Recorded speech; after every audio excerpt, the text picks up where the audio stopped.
morning and welcome to Weekends with Whitney. Coming up in this morning's show. 1 year ago today, relentless rain transformed ditches into bayous, bayous into rivers. Overnight, more than 100,000 homes were lakefront property. We revisit some of those affected to see how far they've come these last 365 days and what they've learned along the way.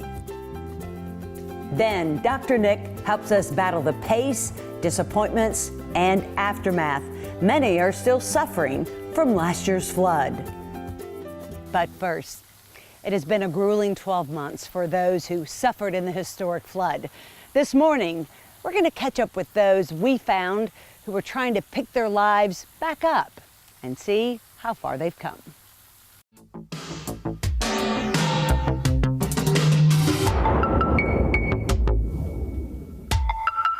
I can't stand the rain against my window.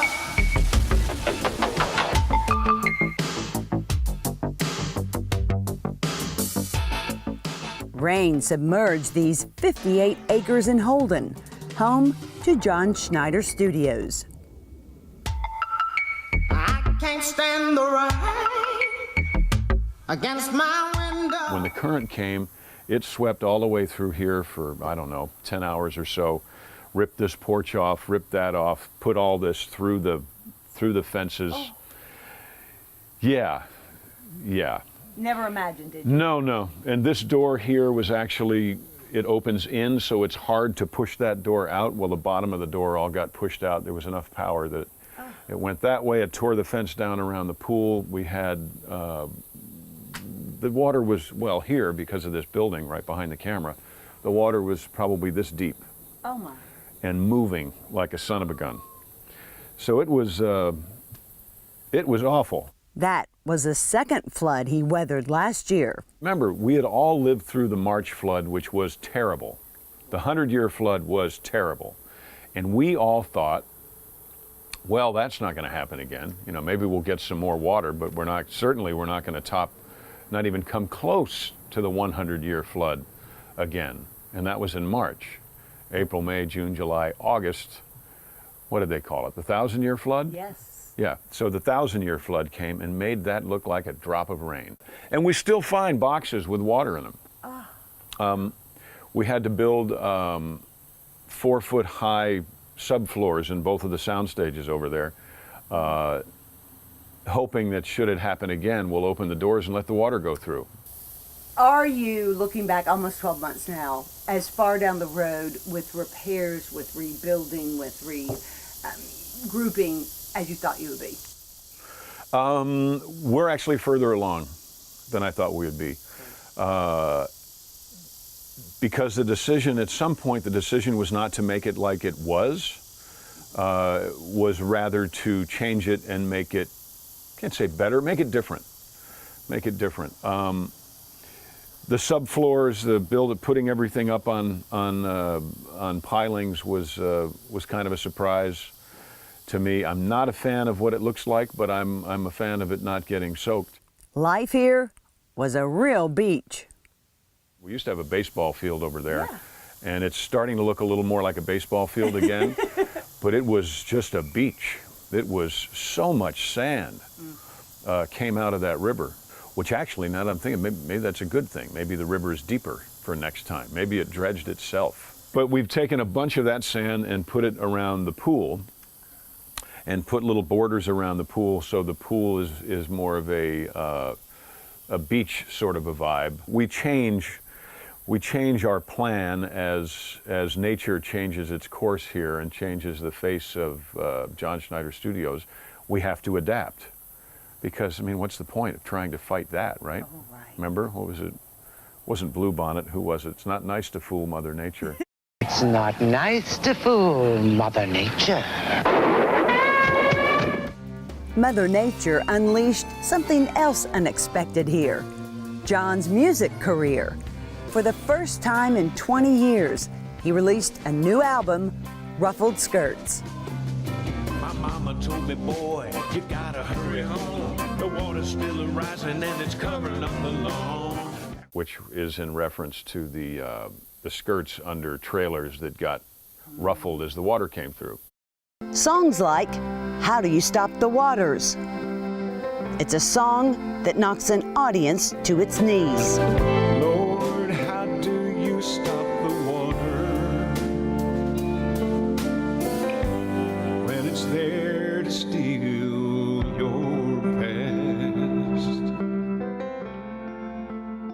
I think that song's up there with He Stopped Loving Her Today. He stopped loving her. Miss Emily's Picture. I straightened Miss Emily's picture by my bed. And The Chair. Well, excuse me, but I think you got my chair. Yeah, and I remember there was a man in a orange Dukes of Hazzard shirt in the front row, just looking up, and there were just tears rolling. John's music lets the rest of the world know what we've been through. Music is a wonderful avenue into people's souls, and it's also a wonderful avenue for which, or through which, your soul can be exhibited for others. They're not just chords, they're not just words. They are, especially with this record, it is the truth. It is our truth of what happened here. It includes a salute to the Cajun Navy. We'll be back again with a Cajun Navy. FEMA gets its own song too. 'Cause we're all flying fingers, everybody, for FEMA. Also rising from the floodwaters, a renewed sense of unity. One of the great things that came out of all that is that I think the flood was the great equalizer, made everybody the same.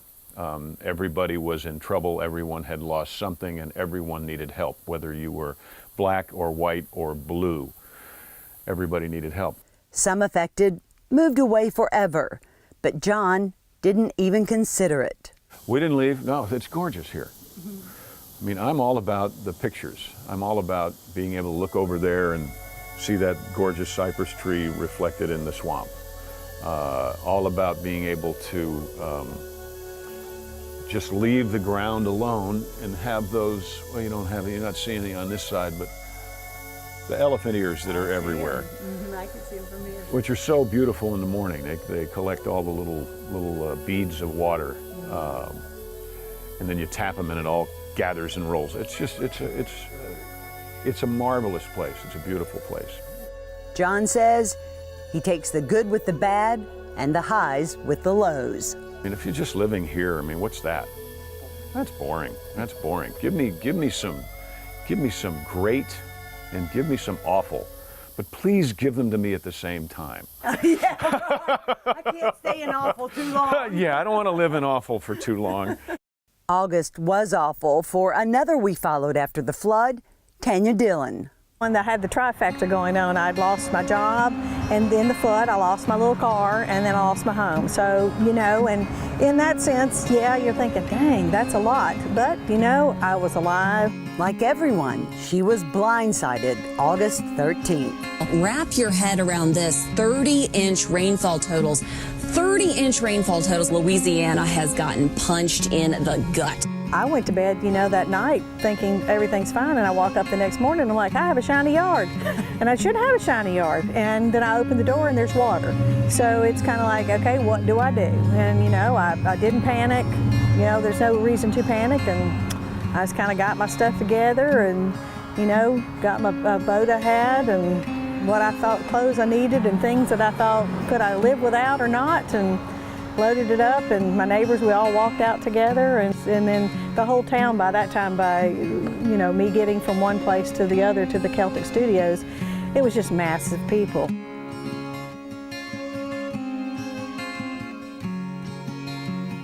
Three feet of water invaded her home. She lived 8 months with friends.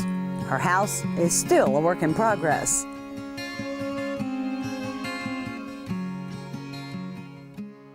May could have been in sooner, but there was a gentleman that, you know, we contracted all in our neighborhood to do things, and he himself had been flooded, and so it was only right to help him, you know, and you know, we could go in and I'd work a while on it and this and that. So as soon as I could get a one working bathroom and part of a kitchen, I was set to go. Had air conditioning, you know, so that was good. Do you still have more to go? I have more to go. I don't know when I'll have baseboards, but you know, it's not one of those things.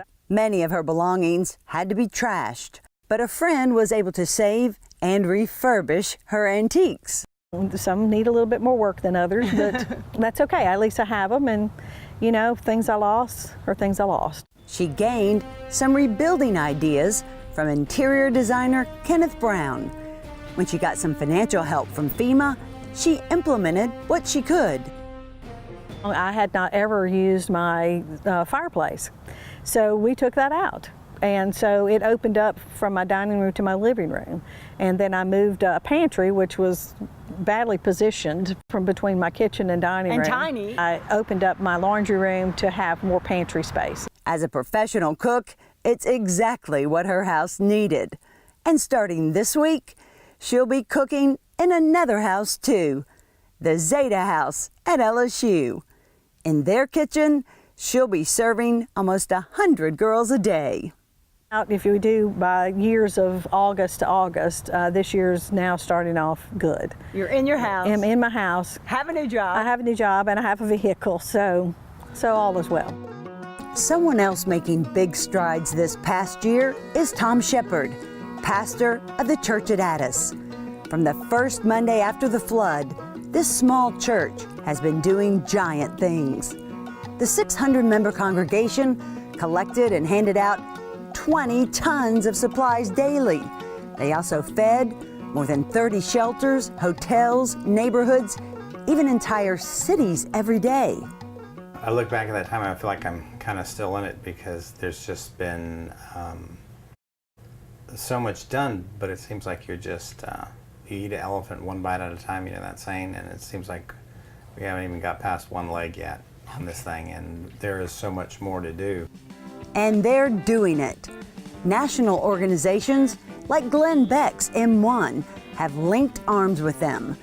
At their mattress giveaway, Pastor Tom was shocked.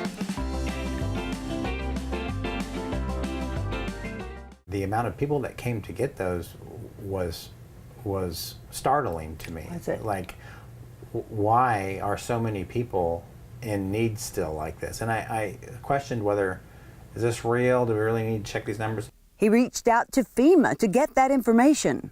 We started building a relationship with them. Well, they came out of the woodwork and really started helping us and saying, you know what, your organization is doing an excellent job. So they started sending people from Washington, D.C. here. I was meeting with those guys, and we started coordinating an effort, and they started to give me some guidance. Well, then that turned into some of the things, recovery efforts that were common, that are still going on, long-term recovery, and we bore out of that South Central Louisiana recovery.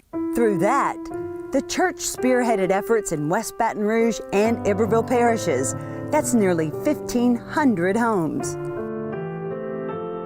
We took those on, and you then started to see the shackles of some of the government things on how they work. Not that they're bad, but that there is a process. Mm-hmm. Livingston does their thing, East Baton Rouge is doing their thing, and you the thing that I learned during that time is you're not allowed to step over to somebody else's territory. So they stayed within their two parishes. As some organizations were failing or skimming off government programs, the church at Addis established itself as honest and rock solid. They earned the trust of not only the government, which is hard to do, but corporations. They've said they're actually helping people. They're following a process that can tangibly be followed with numbers. Yes. and vetted. The numbers in need is still huge. When you walk down the streets, it looks good on the outside now because the trash is off of the streets. Finally. But it's like a Band-Aid over a bullet hole. I use that term a lot. It looks good on the outside, but when you take that thing off, you realize that there's serious surgery that needs to happen there. They're now part of another enormous endeavor, the Provisions Project. That is open to give it to whoever wants it. You want something, you need something, you're in an area that needs help. We want to hear what that is, and we want to try to help you. This congregation has grown in the flood aftermath too, adding things like this 200-foot community garden. It's making an impact. Their first taste of church is, I went over there and I worked in the garden and I'm able to feed my family. Church has kind of transformed into a community of hope. That's made this church a real reflection of its community. That flood created a multicultural church here, so that it has become even more, the people have saw people for who they really are when it comes to helping. And so we were able to cross over a bridge that a lot of churches have a difficult time doing, and the flood was one of the things that gave us the ability to do that. Remarkably, amidst all this church has accomplished in the last 12 months, 5 days ago, it opened the first school in Addis history. I was thinking to myself, Lord, how's that going to happen? And it's happened. My favorite thing is that we learn about God. We get to spread the gospel to our friends. We get to learn why we're on this earth and what our purpose is. My teacher's fun, but he knows how to teach us. Well, finally, this chicken finally stopped messing with me, but he sat there and he was just all proud and puffed up and just... I was thinking the other day, what if cartoons got saved? They start singing praise in a whole new way. In this small church, no dream is too big. I would say it's about what a community is supposed to do when it comes together with one heart and one mind. That's what we're supposed to do. And so we're trying to spread that out there. If you still need some help recovering from the flood, or if you or your company would like to donate, volunteer, or receive specialized training, you can go to theprovisionsproject.org. And also this, the state is in line to get $1.6 billion from the federal government for repairs to homes and rebuilding projects, even if you don't think that your family will qualify, but you were affected by the flood, you are urged to go online and fill out a survey and get that process started. You might be surprised and you might receive some help from the government. Go to restore.la.gov or call 1-866-725-2001, Monday through Saturday, 7 a.m. to 7 p.m. And still ahead, Dr. Nick gives us some helpful tools to battle the slow, agonizing, and often disappointing aftermath of the flood, as Weekends with Whitney continues. Maggio, the only way to go.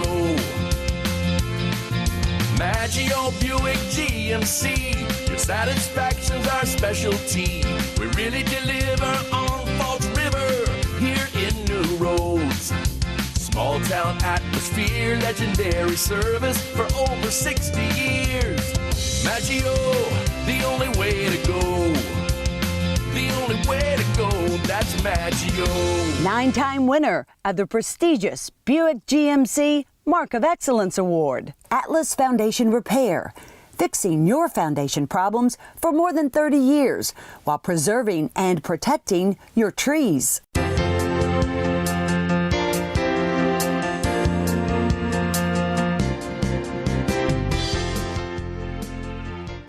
It's hard to believe that it was a year ago today that the rain started and continued, and then came the flooding. And so many people really haven't been able to get their lives back where they wanted, where they had hoped. Dr. Nick joins us this morning with more. It's frustrating for so many. Yes. I was reading in The Advocate some kind of, I think, close to actual figures. About 165,000 people in East Baton Rouge. Oof. About 50,000 in Livingston, and about 40,000 in Ascension. Over 500,000 throughout the entire area. Right, over 100,000 homes. 100,000 homes. But 500,000 people. 500,000 people. That's incredible. Affected, and it really has been. I mean, I know the pace has been frustrating in terms Certainly. of rebuilding and slow, but we have to again realize the disaster that this really was, and how we're about progress, and there has been some progress. It's slow. Very slow. That's what I was going to say. For people who are still fighting their insurance companies, Fighting insurance. still trying to get a contractor, we're ripped off by one or two contractors. For those people that just think, how am I still in this minutia? What are some skills to help them adjust? And to add to that, to make sure that we're clearest about why PTSD in and of itself already makes us more hyper aroused and irritable, and even at times feeling like we're hostile. And so it's important that people understand some of that is natural, but then compound that with the fact that they're fighting with FEMA, fighting with insurance companies, just trying to get a legitimate contractor that will be consistent, not knocking contractors. I'm sure there are great ones out there, but again, it's slow. And some people have had some corrupt dealings. It's been horrible. Because of the opportunity that comes after a tragedy. Yeah. So it has been a difficult year, but I do think that people are managing to support each other. Yes. I just saw the other day there's a flood-related PTSD support group on Facebook. Oh, so that's a great tool for people and to go there's to. part of the treatment group. Just to go online and talk about it, and maybe ask people for how are you managing, Right, or were you able to get the insurance companies to bend a little, or FEMA, and share those resources, right, and maybe those strategies. Yes, and the strategies, yes, and then again to help people understand the emotional and psychological dimension, because again we're having tons of PTSD-related behaviors, nightmares, flashbacks.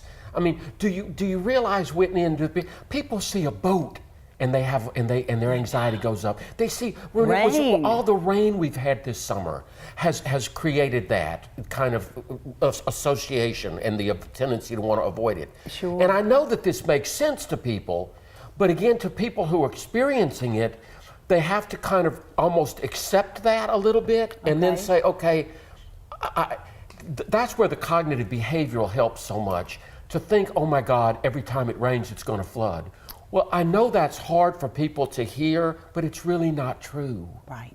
But you tell somebody like that's having a flashback, and they want to react hostile and irritated because it's not what they're feeling. Right. And so the real struggle is to move beyond the feeling to let's put that on trial. Not every rain is going to cause a flood, or when we see people that we were in the boat with, we don't need to have flashbacks. Right. They're used as support system instead of avoiding, because we tend to avoid. Of course. You and I were discussing venting and how constructive that can be for people. And so for groups and people who've gone through this together, there's a lot of sharing that can be beneficial. But you also said letting steam off. Yeah, I just had this thought this morning when I was reading some of the stories and the expressions on Facebook. And again, to be clear, I believe that venting is very important. Right. The problem is when you think of it, think of letting steam out of the pot. Okay? You take it off to let the steam out. That's that's venting. Okay? Right. All right. Why not always also be thinking, why not turn the stove down? Why not bring the heat of the moment down? Meaning that we look for options instead of simply just venting. What might I do in place of it? How might I help myself move on to see the world still as a good place? How might I see that natural disasters doesn't mean that life is bad, or that I can't get through this, or that there's not some life beyond? In fact, I've heard many people say their homes are looking great now that they've knocked out walls. I'm not, but that's a reframe. That is That's a reframe of the opportunity that comes from crisis. We don't always see it in the moment, but then after, and one other thing I might just mention too, Whitney, which is kind of minor. I work with a number of people that have gone through it, and some people have moved back into their homes and they're not yet finished. You're and right. they have struggled with making that decision. My experience with people who've done it has been that it's been a good idea. Yeah. They're back in their natural surroundings. Even have you experienced that? Yes. With you know, some of Tanya your Dillon interviews? said that she's back with her neighbors. She's back at her home. Now, the problem, and she didn't say this, but it crossed my mind of you're back in it, and there's still things to do, and you're always surrounded with, you know, I should really paint that wall. I really need to go buy that stove. I really should go find that flooring to match this. If you're surrounded always by things that need to be done, is that constructive? What I think makes it humanly challenging, but also opportunistic, is it helps us to realize it's about the process. Okay. To trust the process. My sister's moving into a new home, and she says, "Oh my God!" I said, "Susan, slow down. Trust the process. It's not going to be done overnight." This is really important for people who've experienced the flooding. It is a process. And I agree with you that you go in and you look at it and you want to you were probably somewhat that way when you moved into your home. Of course. But I think you also slowed down and said, let it kind of happen. Yeah, there were boxes over there for a while. Yeah, let it kind of happen. And there is something to be said for enjoying the process. And people will say, how can I do that? Well, we just simply accept that this is what's happened. And there were some of us who got together in like Tanya's instance and decided, you know what we should really do? We should have a paint party for her. And let's all just do it one day and let's knock it out and make it as fun as possible. And that's one less thing on her to-do list. So that would be helpful. And that's the power of people. Mm-hmm. That's the power of group and the power of a support system that comes together. There's nothing like the neighborliness, which I have seen tons of. I know. Tons of. So it's been a year, but it's, everybody just take deep breaths, lots of deep breathing, relaxation techniques. Okay. A lot of acceptance, a lot of putting some of this stuff on trial up here and saying, that's not really true. The sun's out. Great. Thanks, Dr. Nick. Whitney. You too. More of Weekends with Whitney after this.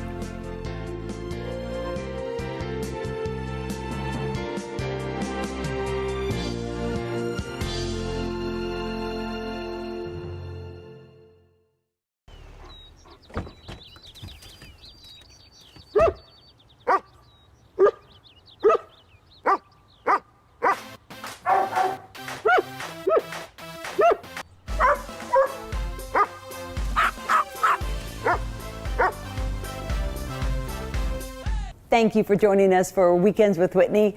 We hope to see you back here again next week. Until then, you can follow us on Facebook, Twitter, and Instagram, or you can check out any of our other 146 shows on our YouTube channel, Weekends with Whitney. We do hope to see you back here again next week, but until then, we leave you with this.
Got saved, they start singing praise in a whole new way. Here's what I mean, listen real close. Fred and Wilma Flintstone sing Yabba Dabba Scooby-Doo and Shaggy.